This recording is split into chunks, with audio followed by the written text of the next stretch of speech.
No, me, I got something that I need to prove. I cannot lose, everything I do that really is news. You look confused, why? You are what you choosing to do. Me, I've been making the moves, paying my dues, getting this done with the fam. Y'all know that I am the dude. Bend that low, hit that high, got that hustle, got that drive. One more time, best alive. I want it all, everything mine. We done came for it all, and we ain't backing down, no. We rising up. We rising up. What's up, Coach D here, blitzing with the boys. Overall, on the 9 picks that I shared with you all yesterday, I went 7-2, brought in almost 63% profit on those 9 bets alone. Now, overall, I did have a winning record and a winning night on all the bets that I placed. I didn't share all the bets with you, but overall, I still finished 13% profit on the night, so another good night. Tonight's slate isn't really that sexy as far as the matchups are concerned. There's not many top 25 matchups. There's only 3, and there's not many Power 5. Most of the action and most of these disrespectful-ass lines are within the mid-majors. But I'm going to run through just who I'm picking and what the spread is very quickly. Then I'm going to break down, for those of you who want to hear that, each game and why I picked it, all the logic behind it afterwards. So very quickly, in the Big Ten, I'm taking Rutgers minus 6.5 at home versus Michigan.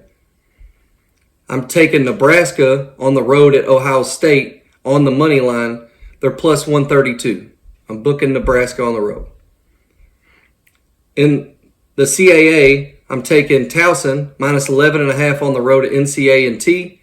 I'm also taking Drexel minus 9.5 at home versus Stony Brook. In the OVC, I've got UT Martin minus 10.5 versus Tennessee Tech. UT Martin's at home laying 10.5. Lock them up. In the Pac-12, I'm locking up Washington State at home minus 6.5 versus USC. In the WAC, we've got Tarleton State on the road at Utah Tech. Tarleton State's only laying 3.5. Nobody can make sense of that. I'm locking up Tarleton State, although that screams something might be going on. So I'm going to dig into that a little bit more. Keep an eye on that. In the West Coast Conference, this conference is known for being chalk. It's Gonzaga, St. Mary's, San Francisco, everybody else. It's like women's college basketball. It's pretty much straight chalk. Should be easy money, but now that I put it out to you guys, fuck, I might go on for it. But either way, I'm locking up Santa Clara on the road minus 10.5 at Portland. I'm locking up San Diego both on the spread at plus 7.5 and taking the money line at plus 250 on the road at Loyola Marymount. I'll explain that in a minute. I'm locking up St. Mary's minus 15.5 on the road at Pepperdine. And surprisingly, I am also locking up San Francisco both on the spread and on the money line at home versus Gonzaga. That's probably the most bold pick of the night. So let me dig in a little deeper. You have to excuse me because I'm going to have to read some of these notes. So let's stay in the West Coast Conference. And let's go to that bold-ass pick. So the last time that they played, Gonzaga beat San Francisco by 5. That was in January at home. The only teams that Gonzaga has lost to thus far in their conference is twice to St. Mary's, who's at the top, undefeated in the conference, and Santa Clara, who is 4th in the conference. San Francisco has played very, very, very well. The only thing that they're missing is the marquee victory. The biggest victory that they have had is against a low-level Power 5 against Vanderbilt, but they are beating the shit out of everybody in their conference except for St. Mary's and Gonzaga.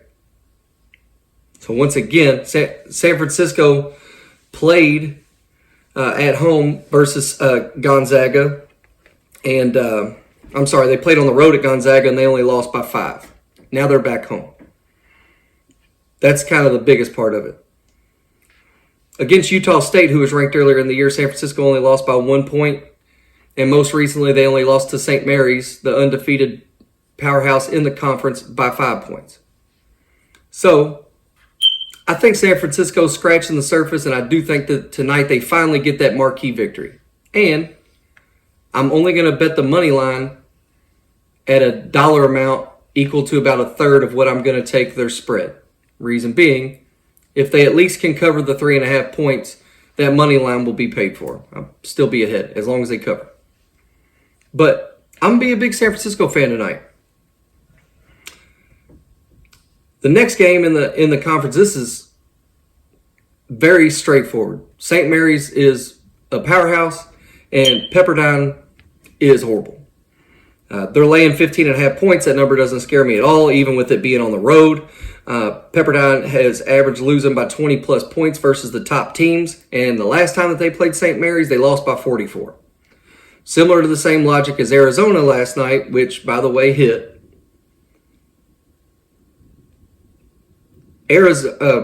St. Mary's being on the road does not account for that 30-point gap. So, Pepperdine being at home, don't give a shit about that. Lock up St. Mary's. I'm taking San Diego, both plus 7.5 and on the money line. And the money line for San Diego is set at plus 250. This is the biggest money line that I'm betting on the night at plus 250. This is probably going to be one of the best games in the West Coast Conference tonight because it's two mid-tier teams. And like I said, this conference is very, very chalk.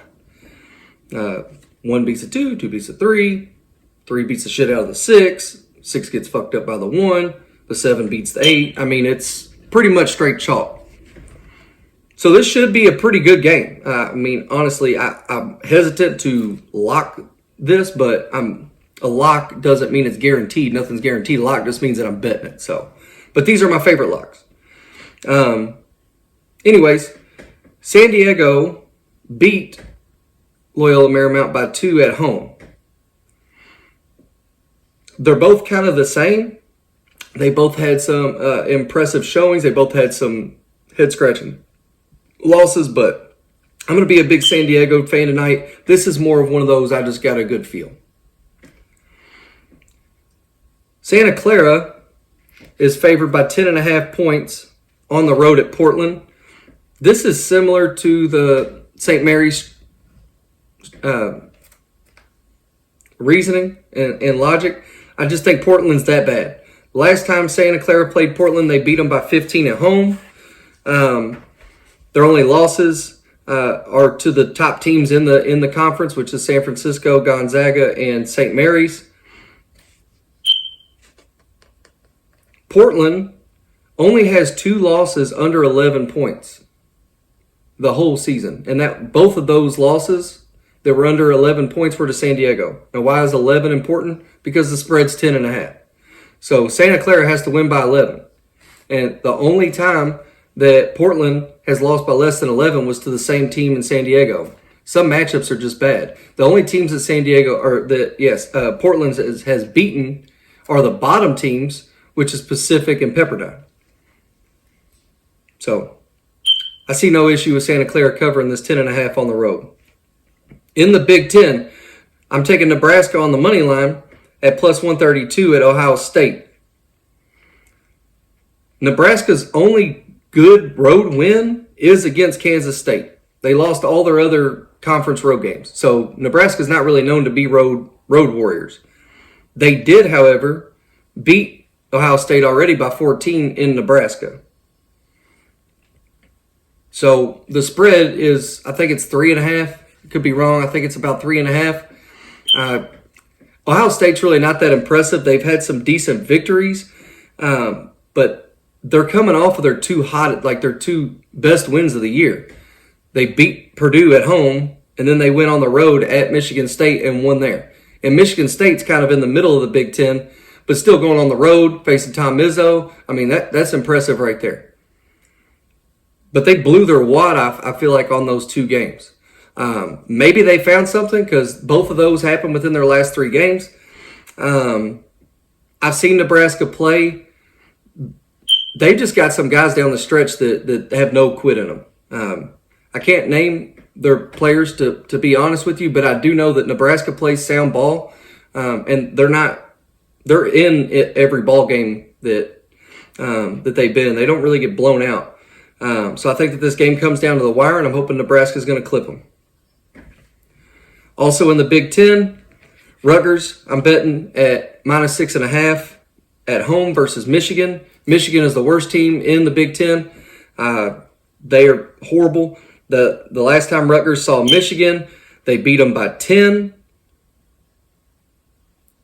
They're coming off Rutgers is coming off of a 17-point home loss. So I'm looking for them to get a big time bounce back right here. And Michigan's 6 conference road losses are by 20 plus points. Michigan on the road in this conference is getting blown the fuck out. And Rutgers is only laying 6.5. Michigan has lost 5 straight.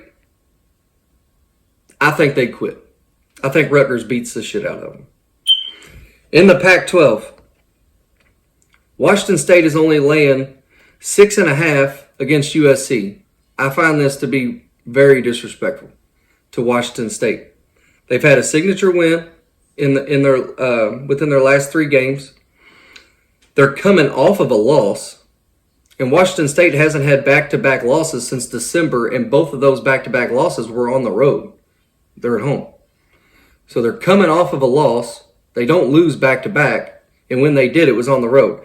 I think that this is a smash spot here. I think that they're going to bounce back. The last time they played at USC, they won by 8, and now they're at home and only laying 6.5. Something doesn't add up. Usually that number is going to jump when you go back home. If they went and beat USC on the road by 8 at home, I would think that they're going to be at least 13.5, 14.5 point favorites. Then I probably wouldn't be locking it up, but I'm hitting the fucking smash spot button on Washington State here. They're going to fuck USC up. That's just disrespectful. Tarleton State in the WAC conference is about as hot as you can get. They're coming off of 8 straight victories, including versus Grand Canyon, who is leading the WAC conference, and at Seattle, who's in 3rd in the conference. Tarleton State being the 2nd place team in that conference. They're as hot as you can be playing. Utah Tech is a bottom feeder in that conference. They're coming off of 3 straight losses, and they've only had one loss less than 10 points. Their best win came against Cal Baptist, who's sandwiched right in the middle of the WAC conference at 7-9. Tarleton State is 13-3 in that conference. So why this is only at 3.5 makes no sense. And the guys that I listen to every single day on the College Basketball Experience, they said that this is one of the most head-scratching lines that they've ever seen. I'm going to have to go and take a look to see if there's any injuries or something that I'm not seeing here. But Tarleton State has already beat Utah Tech by 18. They're going on the road. That road difference doesn't make up 15 points in my eyes. Utah Tech doesn't have any signature wins at all. They haven't beat anybody above 7th place in that conference in Cal Baptist. And they've only had one loss less than 10, which tells you if they're getting beat, they're getting blown the fuck out. With Tarleton State coming off 8 straight wins, you can argue that maybe they're due for just a stinker. But they've had games since they beat Grand Canyon and went on the road and beat Seattle that could have been those trip-up spots, and they're just blowing teams out. I think that this team is on a mission. I think that they're trying to gun down that 1 seed in that conference and put themselves in a good position in the conference tournament. Tarleton State, barring they have a catastrophic injury to a top player that I don't know about, the 3.5 doesn't make any sense. I wish I had more money to bet on it, to be honest.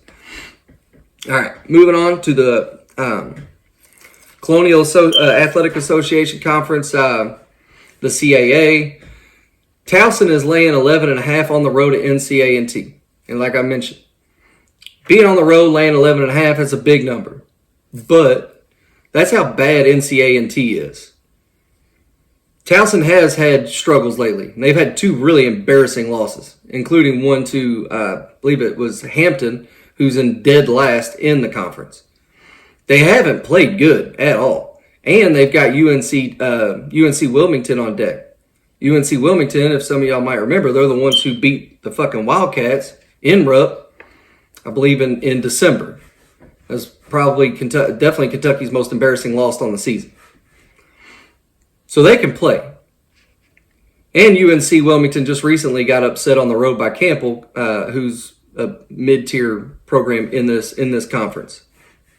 NCA&T, though, that's about Towson.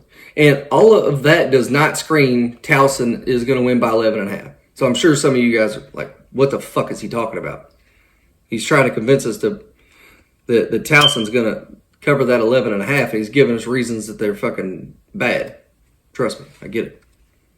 But here is NCA&T. They are 7-12 in their conference, which is third to last. Their last 6 L's came by 18 points or more. They just are not competitive at all. I'm sorry, they're not 7-12 in their conference. They're 7-22. I couldn't read my chicken scratch. They're 7-22 overall. They're not winning in their conference. The only teams that they're beating in the conference are the Hamptons at the bottom. So they're not competitive against anybody at the top, and Towson, I believe, is in like 4th in that conference. So as much as Towson has struggled lately, I believe NCA&T is that bad, and this is just that perfect spot for Towson to get right. They're way, way better than they've been playing lately. Next one in the CAA is Drexel laying 9.5 at home versus Stony Brook.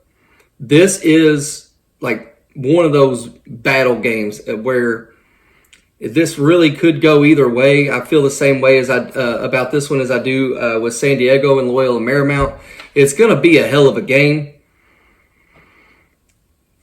Stony Brook is just right there, just a notch below Drexel. Drexel's towards the top in the conference. I think that they're only separated by two total conference wins. But Drexel's already gone through the bulk of their schedule, and they're finishing the season with 2 crappers. And I think Stony Brook is phony. Stony Brook has not played a good team since the 1st of February. And by good team, I mean, like, not even in the top half of their conference. I'm not talking about the top 2 or 3 teams, which Drexel is. They haven't played a team above the halfway mark since January.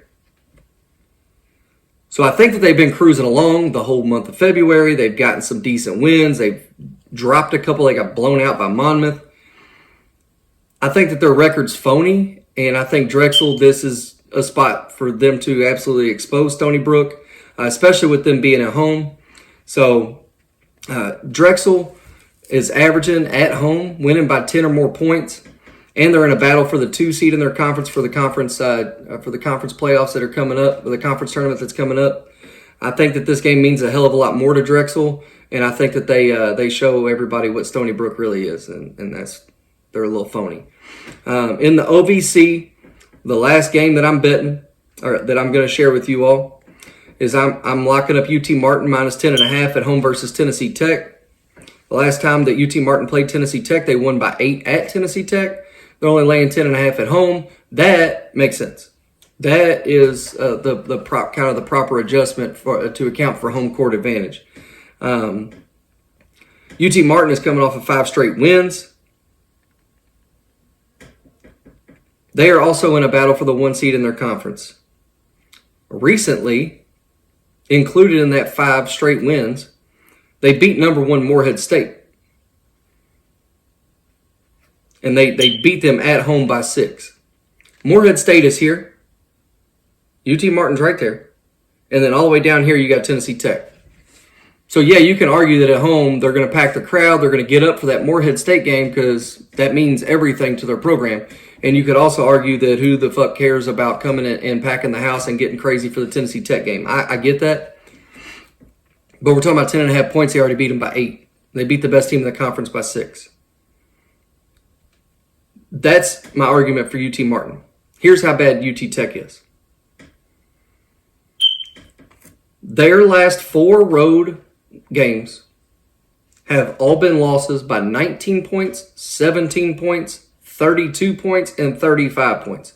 The 32 and 35 point losses came against the top tier teams, which UT Martin is. The 19 and 17 point losses were kind of head scratchers, considering Tennessee Tech is technically in the middle of the conference. They're the lower level, but you could argue they're at the top of the bottom or they're at the bottom of the middle. I mean, they're right there.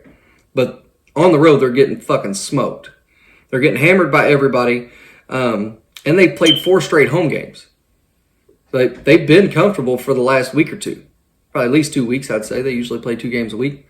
So they've been comfortable for the last 2 weeks. Now they got to go on the road against UT Martin, who's battling for the 1 seed against Morehead State. Which, by the way, like I said, they have the head-to-head. So if they just take care of business the rest of the way, they should get the 1 seed. UT Martin is not backing down. They're going to fuck Tennessee Tech up. You can lock that shit up. So hopefully that helps. If you tell me and lose your ass, then, hey, that's on you. But I don't think that that's going to happen. So these are 13 locks. I would be absolutely shocked if less than 8 of them hit. So, there it is. Thanks for listening. Peace out. To the bank, yeah, they call me Showtime, y'all know who to thank. Got the pressure on, gotta do this real big, no thing. I'ma get the dub, what do y'all think? Yeah, I'm making plays, y'all know where to find me, you be looking center stage. 24/7, we ain't never taking breaks. Got a lot to learn, think you better know the game, cause I've been making plays.